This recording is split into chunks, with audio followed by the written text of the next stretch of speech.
श्री स्वामी समर्थ. गुरुवारचा दिवस होता. सकाळची वेळ होती. आकाशात हलकासा गुलाबी रंग पसरला होता. पक्ष्यांचा किलबिलाट सुरू झाला होता. गावातील मंदिरातून घंटानाद ऐकू येत होता. वातावरणात एक वेगळीच शांतता होती. त्या दिवशी गावातील प्रत्येक भक्ताच्या मनात एकच नाव होतं, श्री स्वामी समर्थ. कारण गुरुवार म्हणजे स्वामींचा दिवस. जो भक्त मनापासून स्वामींचं स्मरण करतो, त्याच्या आयुष्यातील संकटं स्वामी स्वतः दूर करतात, अशी त्या गावातील लोकांची श्रद्धा होती. याच गावात गणेश नावाचा एक साधा, गरीब पण अत्यंत श्रद्धाळू माणूस राहत होता. गणेश रोज सकाळी उठल्यावर सर्वप्रथम स्वामींच्या फोटोसमोर दिवा लावत असे. त्याचं घर छोटंसं होतं. घरात फार पैसा नव्हता, मोठ्या अपेक्षा नव्हत्या, पण स्वामींच्या नावावर त्याचा पूर्ण विश्वास होता. तो नेहमी म्हणायचा, स्वामी, माझ्याकडे काही नाही, पण तुमच्यावरचा विश्वास आहे. तो कधीही कमी होऊ देऊ नका. गणेशच्या घरात त्याची पत्नी सीता, वृद्ध आई आणि 2 मुलं राहत होती. गेल्या काही महिन्यांपासून त्यांच्या घरची परिस्थिती खूपच खराब झाली होती. काम मिळत नव्हतं. घरात धान्य कमी होत होतं. मुलांच्या शिक्षणाचा खर्च बाकी होता. आईच्या औषधांसाठी पैसे नव्हते. सीता दिवस-रात्र घर सांभाळत होती, पण तिच्याही मनात काळजी होती. एक दिवस ती गणेशला म्हणाली, आपण आता काय करायचं? घरात उद्यासाठी सुद्धा धान्य नाही. गणेश काही क्षण शांत राहिला. त्याने स्वामींच्या फोटोसमोर पाहिलं, हात जोडले आणि म्हणाला, काळजी करू नकोस. गुरुवार आहे ना आज. माझे स्वामी आपल्या घराला उपाशी ठेवणार नाहीत. सीता म्हणाली, तुझा विश्वास मला माहीत आहे, पण परिस्थितीही बघ. गणेश हसला. परिस्थिती आपण बघायची नसते, स्वामींकडे बघायचं असतं. असं म्हणत तो कामाच्या शोधात घराबाहेर पडला. त्या दिवशी त्याने गावातील अनेक ठिकाणी काम शोधलं, पण कुठेही काम मिळालं नाही. दुपार झाली, सूर्य डोक्यावर आला. गणेशच्या खिशात फक्त काही रुपये होते. तेही त्याने घरी परतताना मुलांसाठी काहीतरी घेण्यासाठी जपून ठेवले होते. तो गावाच्या बाहेरच्या रस्त्याने चालत होता. अचानक त्याला एका जुन्या वडाच्या झाडाखाली एक वृद्ध साधू बसलेले दिसले. त्यांच्या अंगावर साधं भगवं वस्त्र होतं. हातात कमंडलू होतं. चेहऱ्यावर विलक्षण तेज होतं. गणेश त्यांच्याजवळ गेला. साधूंनी त्याच्याकडे पाहिलं आणि काही न बोलता म्हणाले, बाळा, आज गुरुवार आहे. गणेश चकित झाला. हो महाराज. साधू म्हणाले, आज तुझ्या घरात स्वामींचा पाहुणा येणार आहे. गणेशला काहीच समजलं नाही. तो म्हणाला, महाराज, माझ्या घरात पाहुणा? घरात तर खायला काहीच नाही. साधू मंद हसले. जिथे श्रद्धा असते तिथे अन्नाची कमतरता राहत नाही. गणेशने त्यांच्या चरणांना स्पर्श केला. साधूंनी त्याच्या हातात एक छोटंसं तुळशीचं पान दिलं आणि म्हणाले, हे तुझ्या घरातील स्वामींच्या फोटोसमोर ठेव. गणेशने ते तुळशीचं पान जपून घेतलं. तो काही विचारणार इतक्यात साधू उठले. गणेशने क्षणभर दुसरीकडे पाहिलं आणि पुन्हा वडाच्या झाडाकडे पाहिलं, तर साधू तिथे नव्हते. गणेश आश्चर्यचकित झाला. त्याने आजूबाजूला पाहिलं, कोणीच नव्हतं. तो मनात म्हणाला, हे कोण होते? पण त्याच्या मनात एक वेगळीच भावना निर्माण झाली होती. तो घरी परतला. घरात प्रवेश करताच त्याने तुळशीचं पान स्वामींच्या फोटोसमोर ठेवलं, दिवा लावला आणि डोळे मिटून म्हणाला, स्वामी, तुम्हीच असाल तर माझ्या घरावर कृपा करा. तेवढ्यात बाहेरून आवाज आला, गणेशा. गणेश बाहेर आला. दारात गावातील एक व्यापारी उभा होता. त्याच्या हातात धान्याची पोती होती. गणेश म्हणाला, काका, हे काय? व्यापारी म्हणाला, तुझ्या वडिलांनी माझ्याकडे पूर्वी काही पैसे ठेवले होते. आज जुनी वही पाहताना मला तुझं नाव सापडलं. ते पैसे तुला परत द्यायचे होते. गणेशच्या डोळ्यात पाणी आलं. तो म्हणाला, पण काका, इतक्या वर्षांनी? व्यापारी म्हणाला, हो, आज सकाळपासून मनात सारखं येत होतं की हे पैसे तुला द्यायला हवेत. गणेश काही बोलू शकला नाही. त्याने मनातल्या मनात स्वामींना नमस्कार केला. पण हा चमत्कार इथे संपला नव्हता. त्या रात्री गणेशची आई अचानक म्हणाली, बाळा, आज घरात काहीतरी वेगळं जाणवतंय. गणेश म्हणाला, काय आई? ती म्हणाली, स्वामी आले असावेत असं वाटतंय. गणेशने आश्चर्याने तिच्याकडे पाहिलं. तेवढ्यात स्वामींच्या फोटोसमोर ठेवलेला दिवा अचानक तेजाने पेटला. घरातील सर्वजण शांत झाले. कोणीही काही बोलत नव्हतं. सीताने हात जोडले. मुलांनीही स्वामींच्या फोटोसमोर नमस्कार केला. गणेशच्या डोळ्यांतून अश्रू वाहू लागले. तो म्हणाला, स्वामी, आम्ही तुम्हाला पाहिलं नाही, पण तुमची कृपा आज पाहिली. त्या दिवसानंतर गणेशच्या आयुष्यात हळूहळू बदल होऊ लागला. त्याला नियमित काम मिळू लागलं. घरातील आर्थिक अडचणी कमी होऊ लागल्या. आईची तब्येत सुधारू लागली. मुलांच्या शिक्षणाची चिंता कमी झाली. पण गणेशने कधीही हा चमत्कार स्वतःच्या कर्तृत्वाचा मानला नाही. तो नेहमी म्हणायचा, हे माझं काहीच नाही, हे माझ्या स्वामींचं आहे. काही दिवसांनी पुन्हा गुरुवार आला. गणेश सकाळी मंदिरात गेला. मंदिरात मोठी गर्दी होती. भक्त श्री स्वामी समर्थ असा जयघोष करत होते. गणेश मंदिराच्या एका कोपऱ्यात बसला.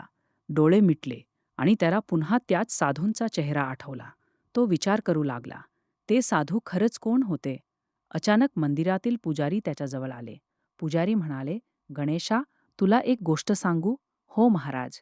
पुजारी म्हणाले, आज पहाटे मंदिर उघडताना मला मंदिराच्या दाराबाहेर एका वृद्ध साधूंच्या पावलांचे ठसे दिसले. गणेशच्या अंगावर काटा आला. कुठे? पुजारी त्याला मंदिराच्या मागच्या बाजूला घेऊन गेले. तिथे जमिनीवर ओल्या मातीमध्ये पावलांचे ठसे स्पष्ट दिसत होते. गणेशने ते पावलांचे ठसे पाहिले आणि त्याच्या डोळ्यांसमोर त्या दिवशी वडाच्या झाडाखाली भेटलेले साधू उभे राहिले. तो थरथरत्या आवाजात म्हणाला, महाराज, मला वाटतं मी त्यांना पाहिलं आहे. पुजारी म्हणाले, कोणाला?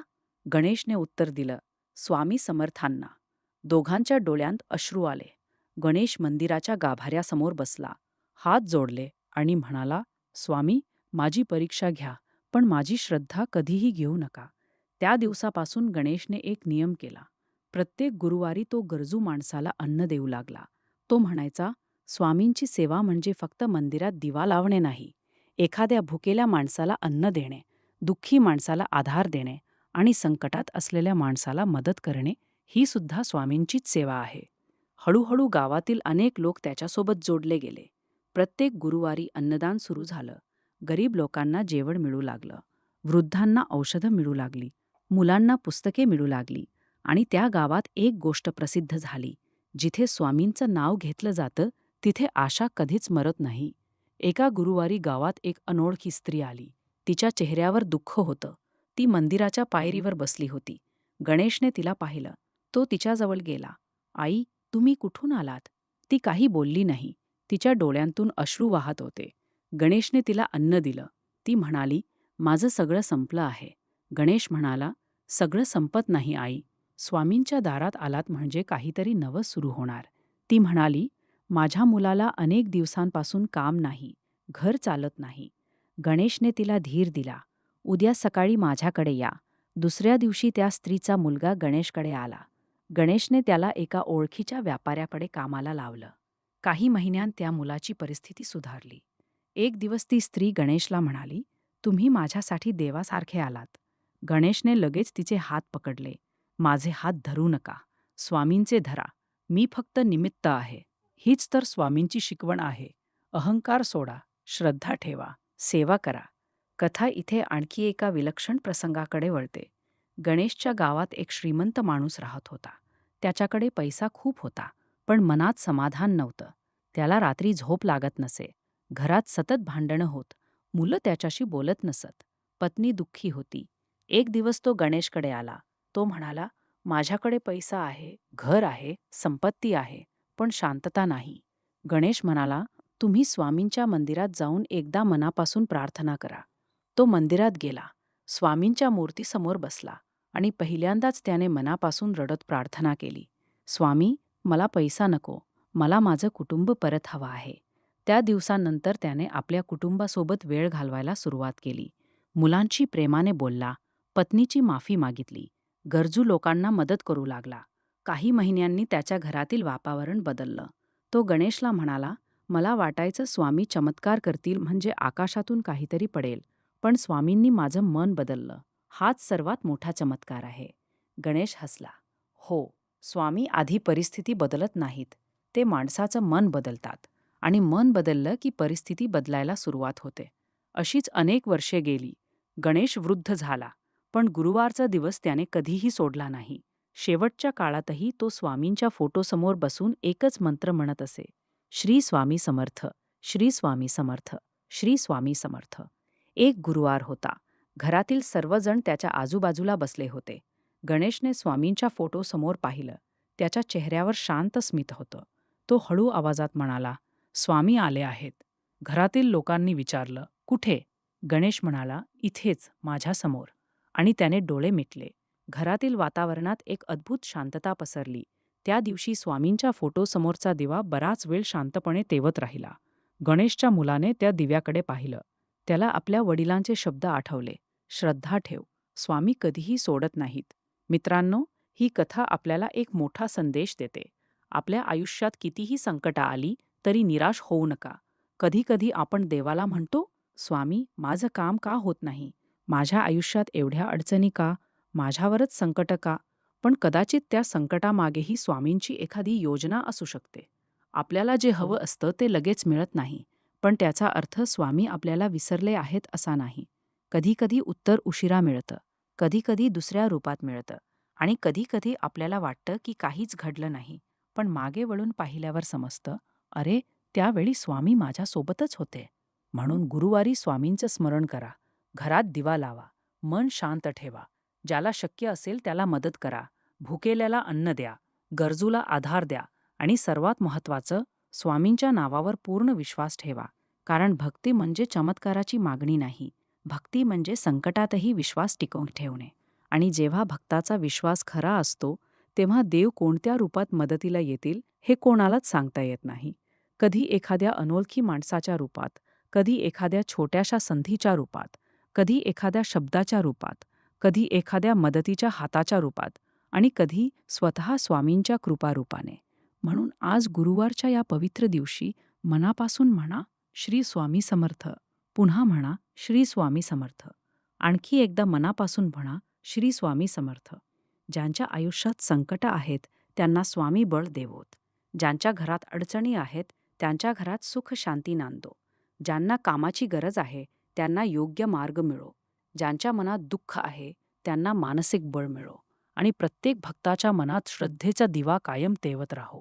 नि अक्कलकोट निवासी श्री स्वामी समर्थ महाराज की जय. नि श्री स्वामी समर्थ. नि श्री स्वामी समर्थ. नि श्री स्वामी समर्थ.